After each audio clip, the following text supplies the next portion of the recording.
ಬೈಕ್ಗೆ ಸಾರಿಗೆ ಬಸ್ ಡಿಕ್ಕಿ ಹೊಡೆದ ಪರಿಣಾಮ ಸವಾರ ಸ್ಥಳದಲ್ಲೇ ಸಾವನ್ನಪ್ಪಿದ.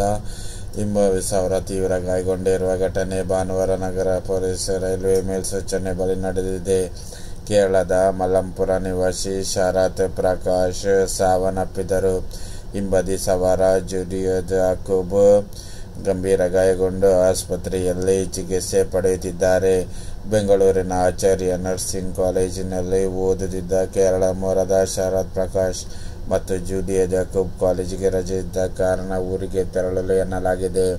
ಭಾನುವಾರ ಕೇರಳದಿಂದ ಬೆಂಗಳೂರಿಗೆ ತನ್ನ ರಾಯಲ್ ಎನ್ಫೀಲ್ಡ್ ಬೈಕಿನಲ್ಲಿ ತೆರಳಿದ ವೇಳೆ ನಗರದ ರೈಲ್ವೆ ಮೇಲ್ಸೇತುವೆ ಬಳಿ ಗುಂಡ್ಲುಪೇಟೆ ಕಡೆಯಿಂದ ಬಂದ ಕೆಆರ್ಟಿಸಿ ಬಸ್ ಬೈಕ್ಗೆ ಹಿಂದಿನಿಂದ ಡಿಕ್ಕಿ ಹೊಡೆದಿದೆ. ಪರಿಣಾಮ ತೀವ್ರ ಗಾಯಗೊಂಡ ಶರತ್ ಪ್ರಕಾಶ್ ಸ್ಥಳದಲ್ಲೇ ಸಾವನ್ನಪ್ಪಿದ್ದಾರೆ.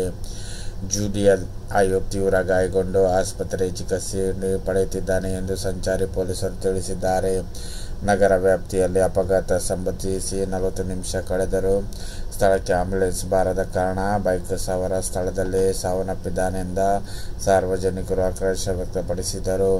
ಸ್ಥಳಕ್ಕೆ ಸಂಚಾರಿ ಪೊಲೀಸ್ ಠಾಣೆ ಎಸ್ಐ ಸಿದ್ದರಾಮಯ್ಯ, ಸಿಬ್ಬಂದಿಗಳಾದ ಕೇಶವಮೂರ್ತಿ ಭೇಟಿ ನೀಡಿ ಸ್ಥಳ ಪರಿಶೀಲನೆ ನಡೆಸಿ ಬಸ್ ಅನ್ನು ವಶಕ್ಕೆ ಪಡೆದು ಶವವನ್ನು ಮರಣೋತ್ತರ ಪರೀಕ್ಷೆಗೆ ಸಾರ್ವಜನಿಕರ ಆಸ್ಪತ್ರೆಗೆ ಸಾಗಿಸಿದರು. ಈ ಸಂದರ್ಭ ನಂಜನಗೂಡು ಸರ್ಕಾರಿ ಪೊಲೀಸ್ ಠಾಣೆಯಲ್ಲಿ ದೂರು ದಾಖಲಾಗಿದೆ. ಮಂಜುಳಾ ಪಟ್ಟಣದ ಆರ್ಯ ಈಡಿಗ ಸಮಾಜದ ಕಂಚನಿ ಟಿ. ಕರಿಯಪ್ಪ ಅವರ ಪತ್ನಿ ಮಂಜುಳಾ 59 ವರ್ಷ ಭಾನುವಾರ ಮಧ್ಯಾಹ್ನ ನಿಧನರಾದರು.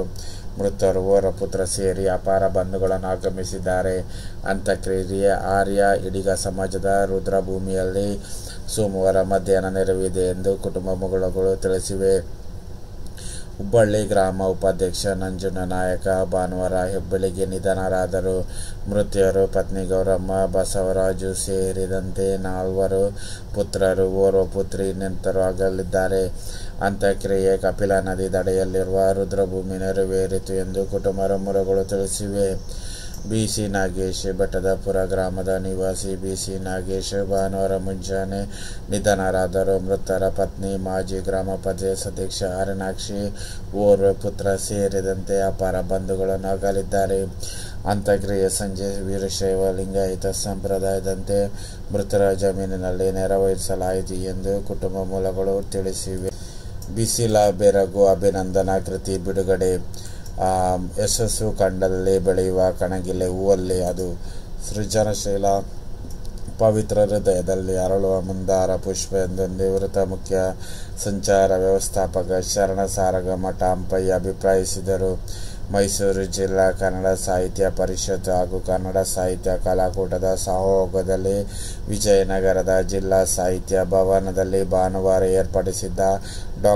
ಯಲ್ಲಪ್ಪ ಕೇಪುರ ಅವರ ಬಿಸಿಲ ಬೆರಗು ಅಭಿನಂದನಾ ಕೃತಿ ಬಿಡುಗಡೆ ಸಮಾರಂಭವನ್ನು ಉದ್ಘಾಟಿಸಿ ಅವರು ಮಾತನಾಡಿದರು.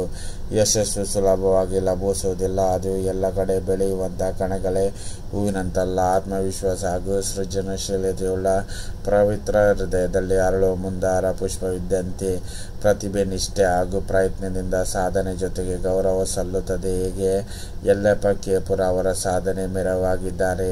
ಅಪ್ರತಿಮ ಮಾತ್ರವಲ್ಲದೆ ಸಮಾಜ ಕಲ್ಯಾಣಕ್ಕೂ ಸಾಹಿತ್ಯ ಸೃಷ್ಟಿ ಮಾಡಿದ್ದಾರೆ. ಇವರು ಸಾರಿಗೆ ಸಂಸ್ಥೆಯಲ್ಲಿ 3 ದಶಕಗಳ ಸೇವೆ ಜೊತೆಗೆ 160ಕ್ಕೂ ಹೆಚ್ಚು ಕೃತಿಗಳನ್ನು ರಚಿಸುವುದು ಅವರ ವೃತ್ತಿ ಜೀವನ. ಸಾಕಷ್ಟು ನೋವು, ಅವಮಾನ ಅನುಭವಿಸಿದ ಎದೆಗುದದ ಸಾಹಿತ್ಯದಲ್ಲಿ ಸಾಧನೆಯಿದ್ದಾರೆ. ಇವರಿಗೆ ಸಾಕಷ್ಟು ಧಕ್ಕೆಯಾದರೂ ಕನ್ನಡ ರಾಜ್ಯೋತ್ಸವ ಹಾಗೂ ನಾಡೋಜ ಪ್ರಶಸ್ತಿ ಸಲ್ಲಬೇಕೆಂದು ಆಶೀರ್ವದಿಸಿದರು.